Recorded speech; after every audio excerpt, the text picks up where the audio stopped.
This is Getting to Good Enough, a podcast to help you let go of perfectionism so you can do more of what you love. I'm Shannon Wilkinson, a life coach in Portland, Oregon. I'm a recovering perfectionist who's getting better at good enough. And I'm Janine Adams, a certified professional organizer in St. Louis, Missouri, and I'm lucky enough to be naturally good at good enough. And today, we're talking about hobbies.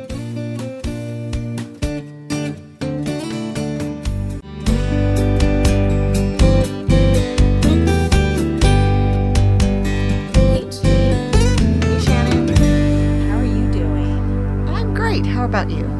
Good. I keep feeling like I want to say Happy New Year, even though, we're a few episodes into the new year. And a week into the new year in real life. Yeah. It's almost past time to say Happy New Year. And, it's not like we haven't been talking in between, since the new year. Right. It's understandable if you see someone you hadn't seen yet in the new year to wish them a Happy New Year. But anyway, that's just popped into my head. Oh boy. So today, what are we talking about? We're talking about hobbies. I'm excited to talk about hobbies. I love hobbies. Yeah. Mm-hmm. What? You came up with this idea, didn't you? I did. Yeah.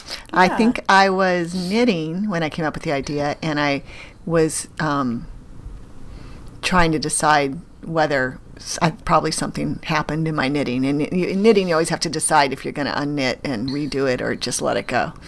Yeah. And that's a whole good enough decision. And, it's very good. Yeah. So I'm pretty sure I let good enough be good enough in that case. And I thought, hey, this is a good topic for a Getting to Good Enough episode.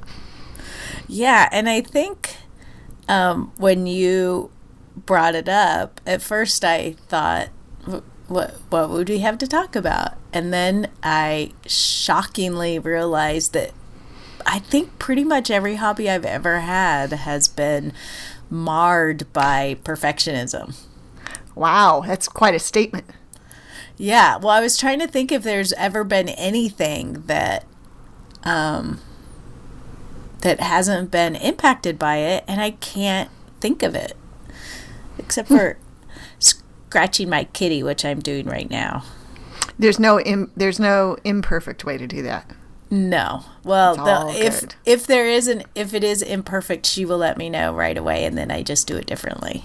Oh, right. It all works out. She would disagree. Yeah. She's like, There is definitely a right way and a wrong way. So, have you had hobbies that you stopped doing because perfectionism got in the way? Yes, I have stopped doing things because of wanting to do it the right way. And I have also not even really started hobbies because I didn't feel like I would be good enough at them or that I could do them the right way. And every time I say right way, there's giant finger quotes. I hope everyone hears those. But yeah, I mean, I even, in the last 6 months, I wanted to start doing urban sketching, doing quick sketching of things around me and stuff like that. Is that a thing? Is urban sketching a thing? I thought maybe you didn't make that phrase up, but I have to admit I haven't heard of it, but it sounds cool. Yeah, so I wanted to do it as a fun thing to do while traveling, to just do quick sketches, and that would be fun to do, and also would be a nice way to sort of keep memories and to be able to sketch things sort of the way you see it, which may be a little bit different than how a picture shows up. Mm-hmm. But so I thought about it. I looked into, if there was some videos to watch or books. I got a book and I did it once, and I thought, oh, I'm never going to be able to do this the way I want to, and just quit doing it, which is so sad when I think about it. Yeah, when you lay it out like that, it does sound kind of sad. Huh. Do you think that now that you've thought about it, you might go back to it and with a imperfectionist philosophy?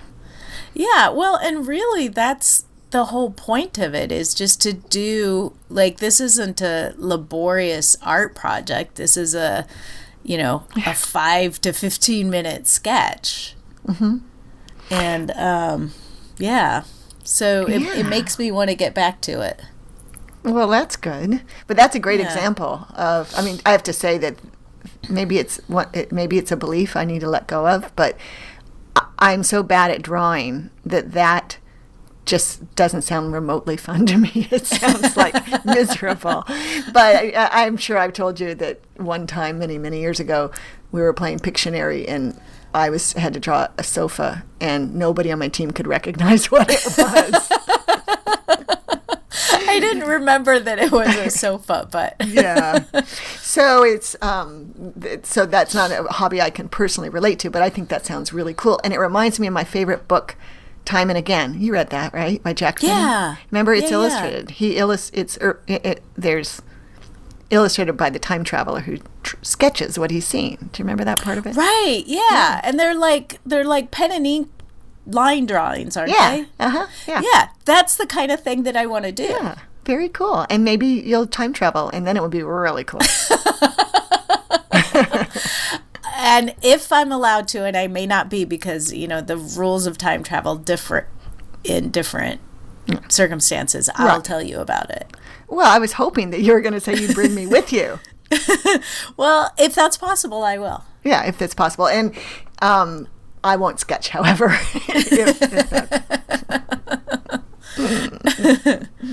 I think, with hobbies, like, it can be, even for me who I'm not a perfectionist, but it can be hard to remind yourself at the beginning when you're learning something new, if it's that kind of hobby, that it's going to be bad.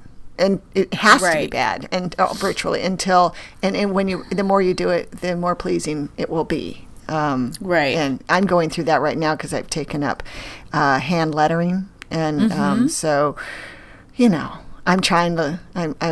I'm actually practicing and stuff, and sometimes it looks really good.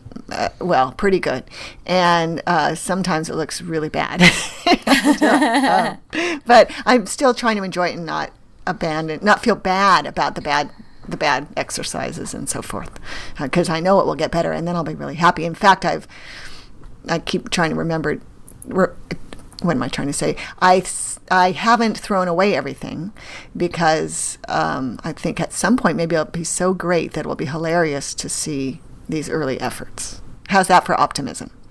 That's awesome. Makes a lot of sense. I mean, and that's another thing. Like, a couple of years ago, I wanted to learn calligraphy. Mm-hmm. And which sort of morphed into hand lettering, and I just didn't like how it looked. And of course, you're so right. You have to do more of it to get better.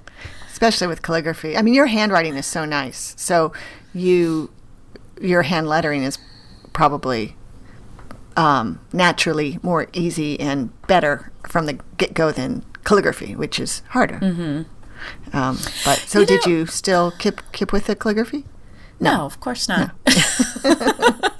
This is the thing I was telling you, like, when I started to think about it, like, all of these things that I started and didn't continue or didn't even start, like, the only hobby that I'm still doing that I've been doing for a while is genealogy, and that's sort of in fits and starts because I get caught up in the same thing. Mm-hmm. Yeah, that's very interesting. Well, what about mountain climbing? Did you consider that a hobby? I don't know. I guess it was. I mean, I never really thought about it as a hobby, but it is definitely something that, like, I am not able to do anymore, which is frustrating to me, which is, sort of the same thing. As opposed to just doing what I could do, I don't want to do anything because I can't do what I really want to be doing. You can't climb Mount Hood, so you're not going to, I don't know, do something. Walk up Mount Tabor. Right. Yeah, okay. Yeah, that's interesting.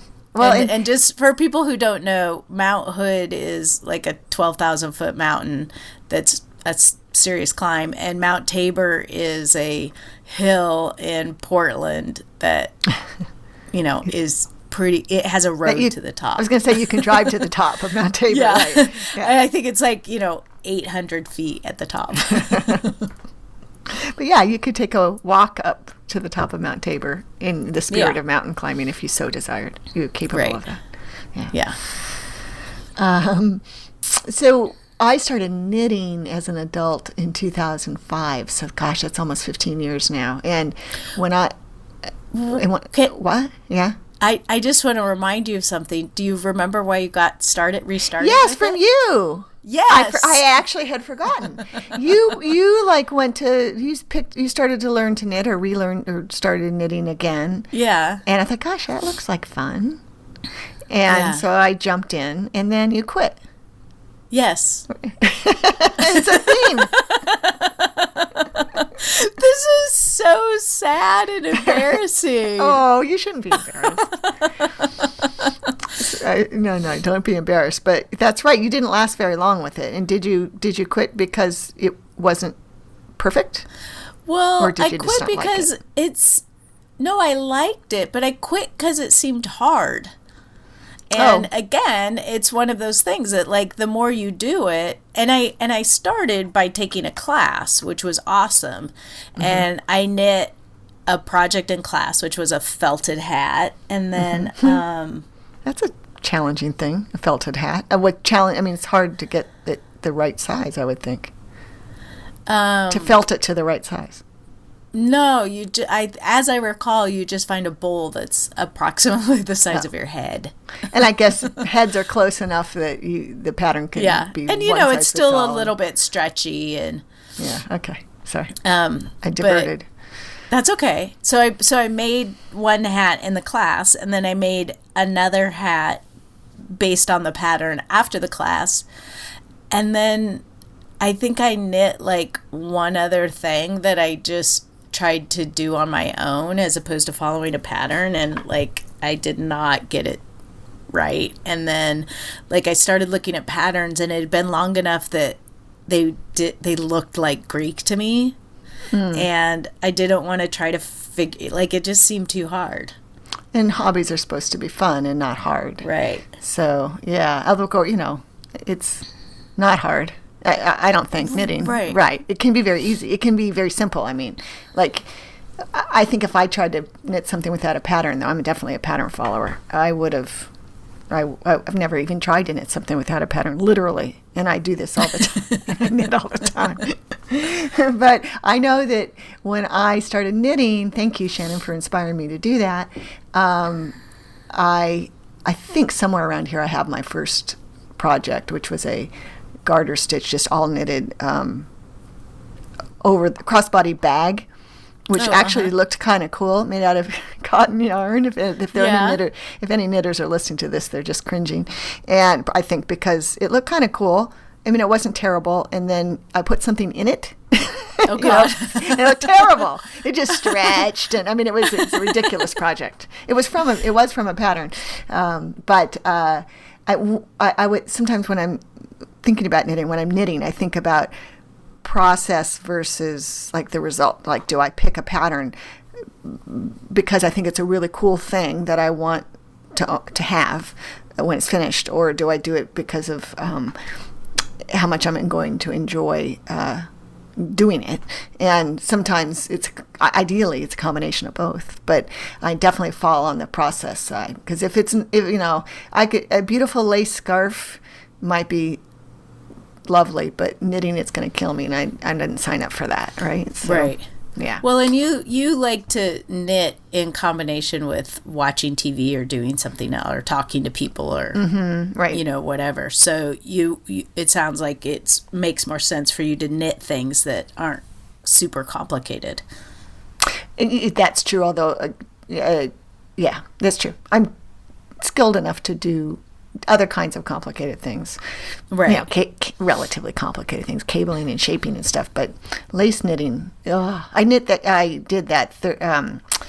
Barbara Walker's Learn to Knit Afghan when I started in 2005, right. Which I so recommend to anybody who wants to learn to knit, because it's a book from the 70s, but you can buy it on eBay and stuff. It's probably in print even, and you knit 63 8x8-inch squares, each one a different stitch pattern. So by the time you finish, you've basically learned to knit everything. And wow. It's pretty cool. And the lace stuff I did not enjoy, but they were at least in small doses. And then you seam them all together, and you have an Afghan. And I started in 2005. I think I finished knitting it in 2006, and then I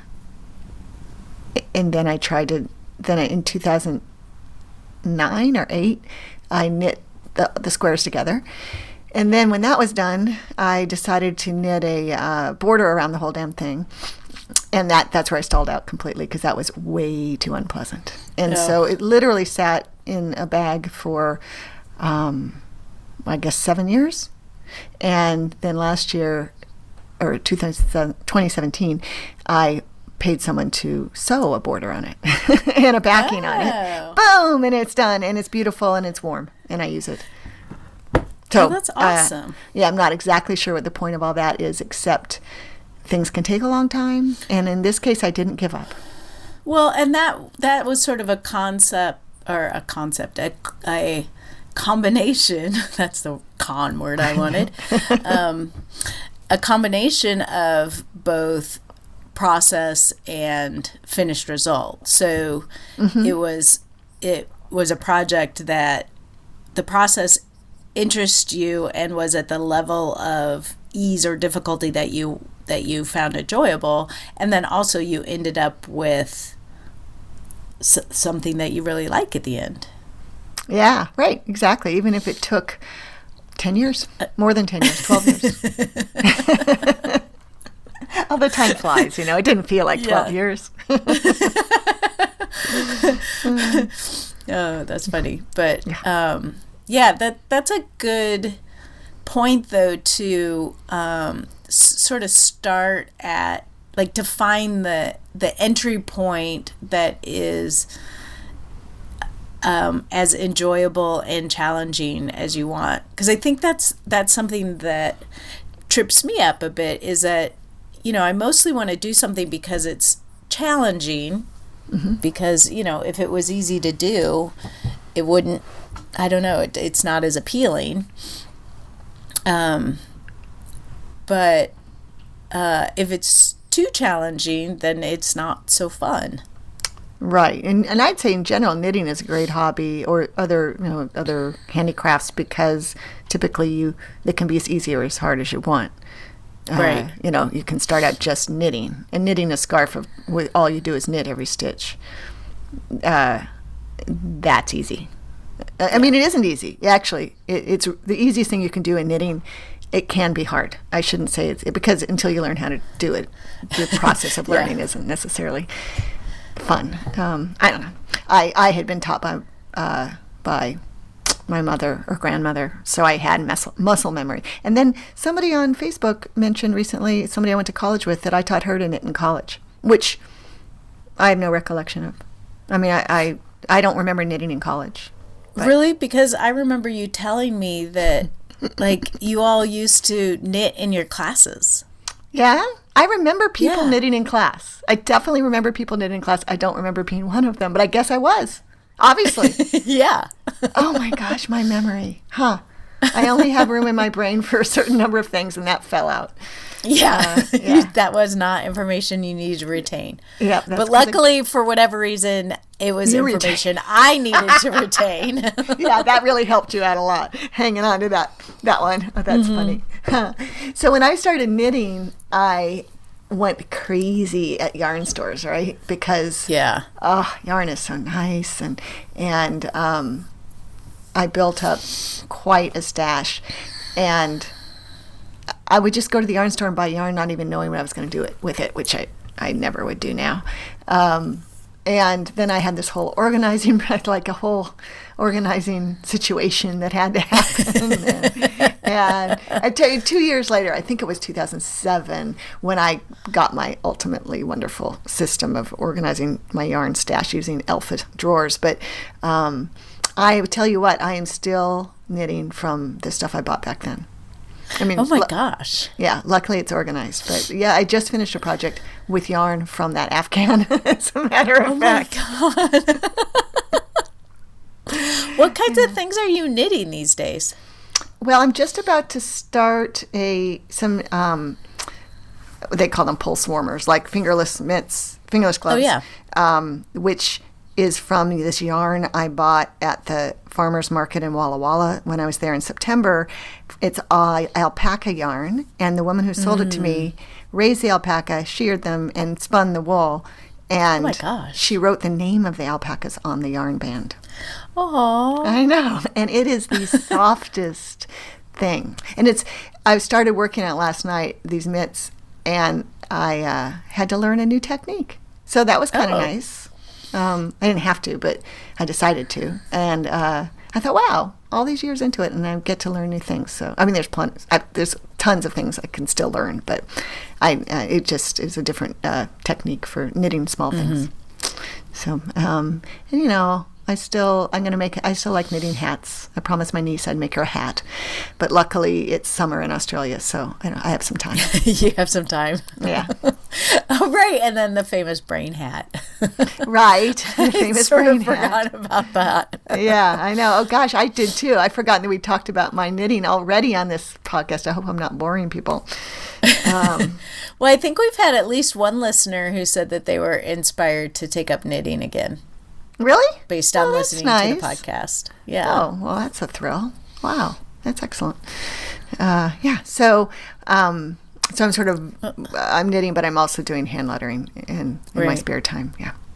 Yeah. Well, I do have to confess one more thing about the knitting is that when my husband and I were on our honeymoon a year and a half ago, we were in Iceland. We bought yarn in Iceland, and with the intention of doing a couple of different projects, which I think will be relatively easy knitting projects, but the yarn is still sitting there. Well, yeah. See, you know what? That's high pressure yarn, right? Yeah. It's yarn from your honeymoon. You don't want to screw it up. I get that. Wow. Well, but it's not like we just bought one. What are they called? Skein. Skein. Yeah, it's not like we just bought one and like if we mess it up, that's a problem. There's plenty so that, you know, there's not an issue. I see. Well, you know what? Next time I'm there or you come here, if you want, we can knit together and get you started on it. That would be great. Yeah. I'm going to take you up on that. Excellent. Huh. But I did want to make the point that a lot of people, I think, have a tendency, myself included, to start a new hobby by shopping. And that's not necessarily the most beneficial way to go about it, because you end up with a lot of stuff that you have to organize. And also, you might not love the hobby after you've bought even if you have all the perfect stuff, you may not love the hobby, and then you have all this stuff mocking you. Right. Which is exactly what it does. Yeah. Yeah. Or, you know, you do enjoy it, but you didn't know what you were doing, and so you bought all the wrong stuff. Right, so, good point. You know, you end up wasting money and then having stuff that you either need to get rid of or store that isn't useful. Yep, that's a good point. Yeah. Yeah, so try to avoid that. That's my big piece of advice. Oh. Sounds like you have a little cold there, Shannon. Oh, I'm still getting over my post holiday vacation cold. Yeah, bummer. Yeah. Yeah. It's fine. I just hope I don't sound too nasally. I sound very nasally in my head. Right. It's not too bad. You don't sound quite like yourself, but you're easy to understand and everything. Oh, that's good. Yeah. And you're like, it's not too bad. It's like, it's pretty awful, but I can still stand to listen to you. Oh, yeah. It's not like that. It's not like that. So I was just going to ask, beyond urban sketching, if there are any recent hobbies that you had tried. Well, that's the most recent one. You know, this sort of seems like a hobby, although it's not really. But I'm learning Portuguese. Oh, I think we could call that a hobby. That's cool. Because you're going to Portugal? Yes. Or Brazil? Because I'm Portugal. Mm-hmm. So I'm learning European Portuguese, and there is a difference between European Portuguese or continental Portuguese and Brazilian Portuguese. But you know that I'm using a couple of apps, and I find that really easy to keep up with, and maybe this is a secret for me. I mean, to sort of think about this, like what's making it easy for me to do that. It's, you know, there's an app, I track my progress, which I always enjoy doing. And it's directed. So I don't have to figure it out. I just have to open the app and then it tells me what to do. Right. Sort of like me and my yoga practice from last week's episode. Yeah. Yeah. Well, that's very cool. And I would think you can cut yourself a lot of slack, because when you're learning a language, you're not expected to be good from the very beginning. And you definitely see improvement, I would imagine. Yeah. And, you know, these apps are really good. And, you know, they're very sort of science of learning based. So I've learned a fair amount, given the fact that I spend about 5 to 10 minutes a day doing it. What app are you using? I'm using Duolingo and Memrise, which is spelled Memrise. I'm doing Duolingo because I started it before I realized that it's Brazilian Portuguese, so the pronunciation is different and the usage is a little bit different. But I like how the app works, so I'm continuing to use it. I'm just not spending very much time on it. And then Memrise is European Portuguese, and so I'm using that more. But sort of the gamification of Duolingo is a lot more fun than Memrise, even though Memrise does have gamified elements. That makes me want to learn a language. I think it's got to be so good for your brain. Well, that's the other reason. Yeah, I mean, I'm always looking for ways to improve my brain, and learning a language is really good for it. And plus, I thought it would be useful for a future trip to Portugal. Well, yeah, it's a nice, useful hobby.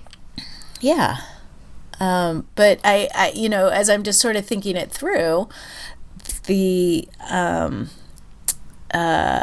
things that make this easy for me to do is that I'm doing small chunks, it's guided, and there's a fun way of tracking progress. And I feel compelled to do it every day to keep my streaks going.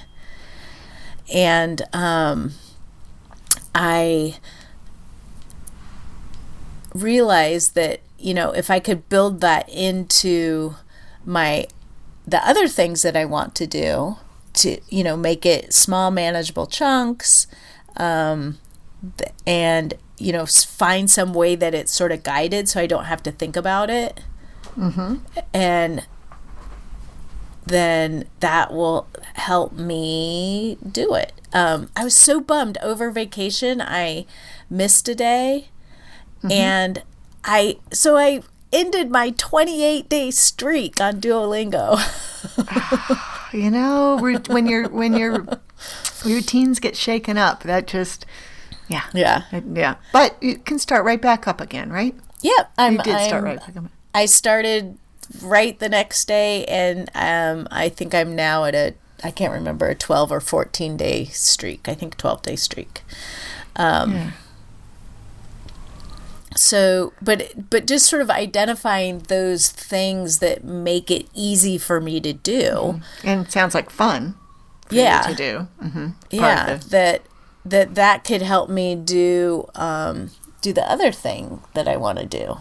So like if I think about the sketching thing, I'm looking at this stack of books at my desk, and one of the books is You Can Draw in 30 Days. Mm-hmm. So that seems like a pretty straightforward way to do a little bit every day and just mm-hmm. be told what to do, and it will still be challenging, mm-hmm. Because I'll be learning something new, but I'll be guided and I don't have to think about it too much. Right. Yay. Yeah. And it's reminding me of my 30-day challenges I do on my genealogy blog. I don't even think about genealogy as a hobby anymore, but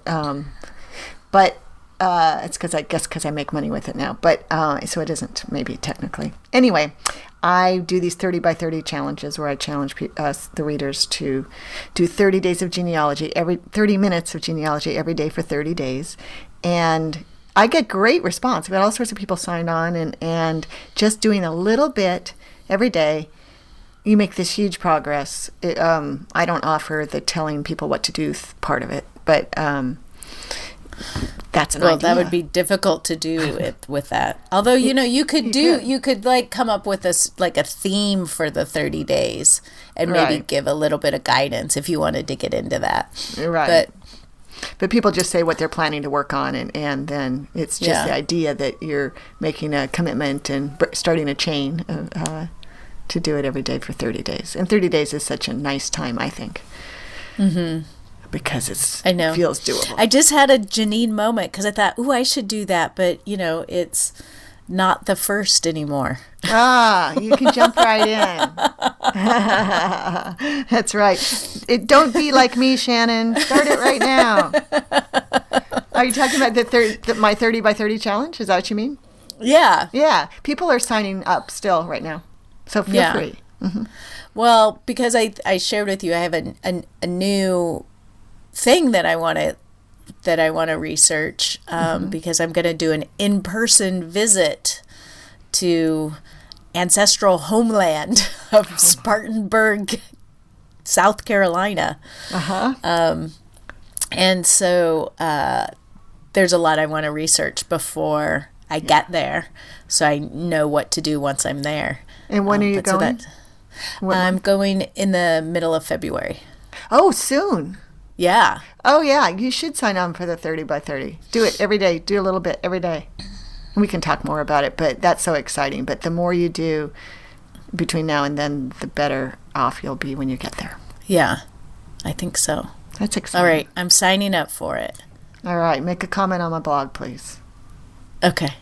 You don't have to. I will do that. Okay. No, of course I will do that. Okay. Well, and I think that's part of it is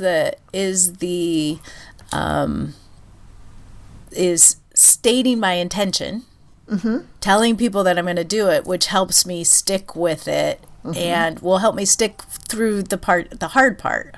And this is why I started these challenges totally for myself.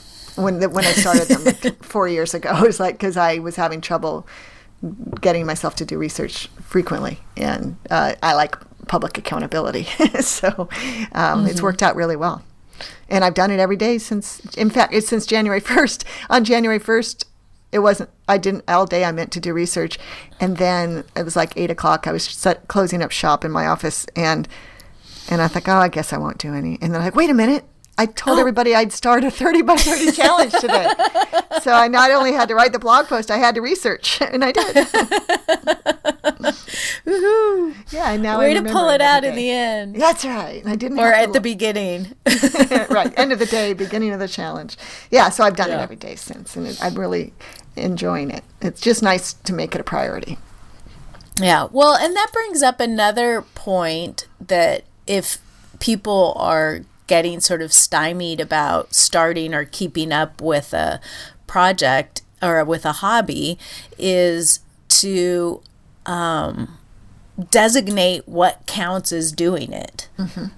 And this is something we've talked about quite a bit in other scenarios in goal setting and stuff, but to know like what counts, and to do it frequently enough. And I think every day is really useful when you're starting out, because it makes it easier to learn the new thing. Like you get in the habit of it and it's fresh in your mind. And I think that's why the little and often is working for me with Portuguese. So knowing that, like, whether it's 30 minutes, like your 30 by 30 genealogy challenge, or it's the 5 minutes of Duolingo, deciding what counts for you as engaging in your hobby. Because I think the goal is to like do it enough that it's enjoyable and you aren't thinking about how well you're doing it. Right, especially when you're first starting out, and if you're a perfectionist and it's not looking at anywhere near perfect. Yeah, frequent practice, I would think, would help you get past that hump. And I like that idea that, like maybe with knitting, it's one row of whatever it is you're working on, or it's I don't know. It could, as far as I'm concerned, anything goes, right? Especially with hobbies. It's whatever you want it to be, because it's supposed to be fun. But yeah, I think right. But to get you over the hump of the I don't know how to do this. This is too hard. Right. To this is a fun challenge. Yeah, exactly. Yeah, I think that's a great idea. And as we've talked about, it's good for so many things in any kind of project or habit creation. Right. Yeah. Well, and that just makes me think too that not every hobby has to be challenging. Right. Like, I was just thinking about coloring, and I think you're doing more lettering than you are doing coloring now, but I used to do the coloring for a while. That was great. And, that's the sort of thing that isn't very taxing and is very relaxing. And so, that might be a hobby for some people to get started in it, and maybe it'll be the gateway drug to other hobbies that are more challenging, like hand lettering or drawing or something. Yeah, that's interesting. I hadn't thought about that. Like when I was doing coloring, which I really enjoyed, and I bought way too many supplies, but it was during a really stressful period of time in my life where, family health issues and so forth. And I really liked the relaxation of it. And now that the health issues have been resolved in general in my family, and I don't feel as stressed at all, I'm ready for something that's a little more challenging. Yeah, I hadn't thought about that. Yeah, though I hadn't thought about it in quite that way either, but it's good to remember that, you can have different hobbies for different purposes. Right. All of which can be, a form of self-care for you. Which is, I think, where this came out of, wasn't it? About talking about self-care? Maybe. I don't remember. Clearly our memories are not what they once were. No, they aren't, but we're managing. Yes. But yeah, it could well have come out of a conversation about self-care. Absolutely. I mean, to me, that's big. Really big self-care is, for me personally, is taking the time to participate in the hobbies that I enjoy. Oh yeah, that's right. It's coming back to me now. One of the things, the self-care things for me was knitting with my friends. Yeah, which I haven't managed to do yet, but it's not true. I was knitting last night while I was watching the Golden Globes with my friend. But knitting was secondary. Yeah. But still, you were doing it. Yeah. That's awesome. Yeah. Well, so I guess my takeaway from this, both for myself and hopefully this will help other people dealing with perfectionism, is to set out to do what you want to do poorly and let the emphasis be on doing it, like let that be the thing that you get right. Doing it or not doing it is sort of the right or wrong in it, and rather than being focused on the outcome, on how you do it. Yeah, that's a good takeaway. And in remembering that if it's something you're just learning, you're going to get better at it. But you're going to get better at it only if you actually are willing to not be good at it for a while. Right. Yeah. It's such a key point. All right. Well, that is what we have to say about hobbies for now. I'm sure we will continue to talk about our hobbies as time goes on, and maybe give some updates on how things are going over time. But we'd love to hear from you. What hobbies do you enjoy? Where do you get stuck with them? And how have you figured out how to make it about fun and not struggle? You can leave us a voicemail at 413-424-GTGE. That's 4843. You can comment on the show notes for this episode at gettingtogoodenough.com, where you will also find links to us on social media at Facebook, Instagram, and Twitter. But for now, I'm Shannon Wilkinson in Portland, Oregon. And I'm Janine Adams in St. Louis, Missouri. And we hope that good enough is getting easier for you.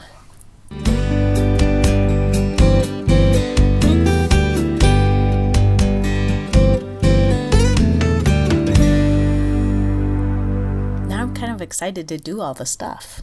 Go for it. It's going to be excellent eventually.